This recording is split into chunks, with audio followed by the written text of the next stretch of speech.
Economic growth ہے وہ کیا کہتے ہیں کلائمیٹ فرینڈلی اور انوائرمنٹلی فرینڈلی پالیسیز پر بھی کی جا سکتی ہے. ہم اگر اپنے شہروں کو چھوٹا کریں, ان پہ پبلک ٹرانسپورٹ انٹروڈیوس کریں, تو ہم فائنڈ کریں گے کہ ہمیں ایک تو گاڑیوں کی کم ضرورت پڑے گی, اس سے ایمیشنز کم ہوں گی. جو شہر چھوٹے ہوں گے ان کی جو بجلی کی ریکوائرمنٹس ہوگی وہ بھی کم ہوں گی. ان کی جو سوریج اور سینیٹیشن کی جو فیسلٹیز ہیں وہ کافی آسانی سے پرووائڈ کی جا سکتی ہیں. یہ ساری چیزیں ہو سکتی ہیں اگر ہم ترقی ایک سسٹینیبل اور سمجھدار طریقے سے کریں. آج دنیا بھر میں ماحول کو بچانے کے لیے سسٹینیبل ڈیولپمنٹ کے حق میں آوازیں اٹھائی جا رہی ہیں. انفرادی اور اجتماعی سطح پر کی جانے والی کوششیں قابل قدر ہی نہیں, قابل تقلید بھی ہیں. امریکہ کے سابق نائب صدر ایل گور نے گلوبل وارمنگ کے بارے میں ایک دستاویزی فلم ریلیز کر کے دنیا کو اس آنے والے عذاب کی طرف متوجہ کیا. بھارت کے امیتابھ بچن نے ماحول کو بچانے کے لیے آگہی کا بیڑا اٹھایا ہوا ہے. برطانیہ کے ولی عہد شہزادہ چارلز 1990 سے ماحول کے تحفظ کے لیے بھرپور کام کر رہے ہیں. بدقسمتی سے پاکستان کی کسی بھی مشہور شخصیت نے ماحول کے لیے کوئی سرگرم کردار ادا نہیں کیا, لیکن کچھ عام شہری اور ایسی چھوٹی چھوٹی بہت سی تنظیمیں ہیں جو سسٹینیبل ڈیولپمنٹ کو ماحولیاتی تحفظ کا واحد راستہ سمجھتے ہوئے اس کے لیے کام کر رہی ہیں. کوئٹہ کے رہائشی طلعت وحید خان نے بلوچستان ہائی کورٹ میں حکومت کے خلاف یہ کیس دائر کیا ہے کہ کوئٹہ میں ماحول کو بہت نقصان پہنچایا گیا ہے اور کوئی تلافی نہیں کی گئی.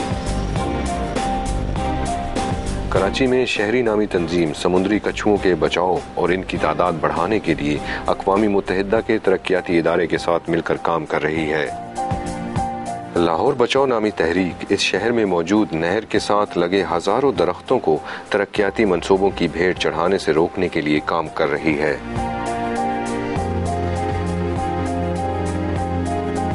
اسٹوڈنٹس اور عام شہریوں کے ساتھ میٹنگز کر کے لاہور بچاؤ تحریک آگہی پھیلانے کے مختلف اقدامات اٹھاتی ہے, جن کے ذریعے عوام کو اس طرح کے پروجیکٹس کے ممکنہ نقصانات بتائے جائیں.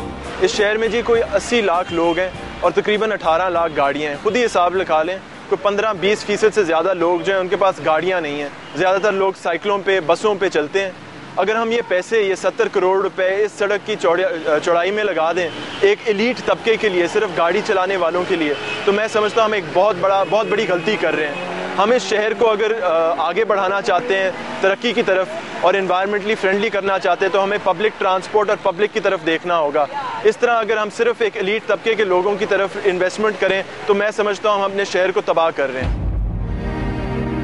ماحول کے تحفظ کے لیے کام کرنے والا کوئی شخص ترقی اور انسانی ضروریات کا انکار نہیں کرتا.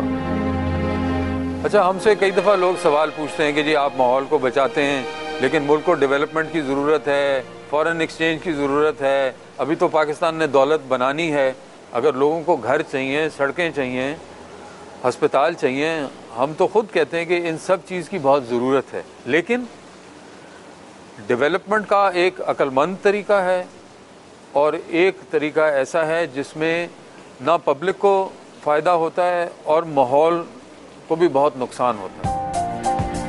اس طرح ترقی کے حق میں دلائل دینے والے ماحول کی اہمیت کو پوری طرح تسلیم کرتے ہیں. یہ جو دنیا ہے یہ ہمارا سرمایہ ہے فار دا فیوچر جنریشنز کو ہم نے ایک ایسی سچویشن دینی ہے کہ وہ آگے اپنی فیوچر جنریشنز تک اس کو پہنچا سکیں. اور اگر ہم انوائرمنٹ کو اتنا ڈسٹروائے کر دیں گے کہ ہیومن بینگز اور دوسری اسپیشیز جو ہیں وہ سروائیو ہی نہیں کر سکتی تو ایک بہت کیٹاسٹرافک قسم کا نتیجہ نکلے گا. آگے بڑھنے کے لیے دونوں کے سامنے بنیادی بات صرف ایک ہونی چاہیے.